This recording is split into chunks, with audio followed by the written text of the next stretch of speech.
So'nggi kunlarda viloyatimiz avtomobil yo'llarida ayrim haydovchilarning yo'l harakati qoidalariga amal qilmasliklari, avtomashina tezligini me'yordan ortiq oshirib boshqarishi va e'tiborsizliklari natijasida yo'l transport hodisalari sodir bo'lmoqda. Buning oqibatida ko'plab insonlar bu yorug' olamni bevaqt tark etishiga yoki bir umr mayib majruh bo'lib qolishiga olib kelmoqda. Ana shunday hodisalardan biri joriy yilning 1-yanvar kuni Shovot tumani hududidan o'tuvchi 9V012 avtomobil yo'lining 21-kilometrda qo'riqlovga olinmagan temir yo'l kesishmasida sodir bo'ldi.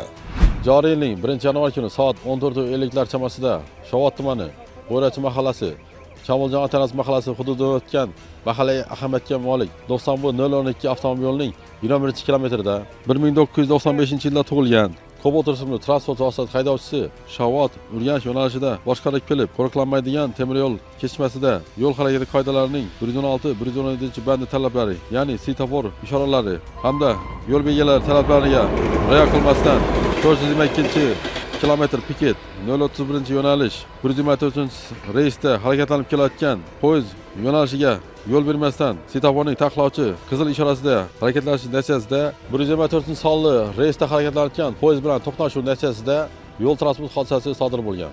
Natijada Cobalt rusumli transport vositasi haydovchisi tan jarohati olib, Shovot tuman tibbiyot birlashmasiga yotqizilgan. Mazkur holat yuzasidan Shovot tuman ichki ishlar bo'limi tergov bo'linmasi tomonidan dastlabki tergovoldi surishtiruv harakatlari olib borilmoqda.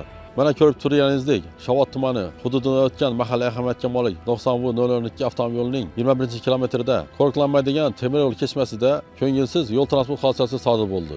Ushbu sodir bo'lgan yo'l transport hodisasi o'rganilganda haydovchi yo'l harakati qoidalarining temir yo'ldan o'tish qoidalarini qo'pol ravishda buzib, ya'ni yo'l belgilari, svetofor ishoralariga rioya qilmasdan harakatlanish natijasida sodir bo'lganligi ma'lum bo'ldi.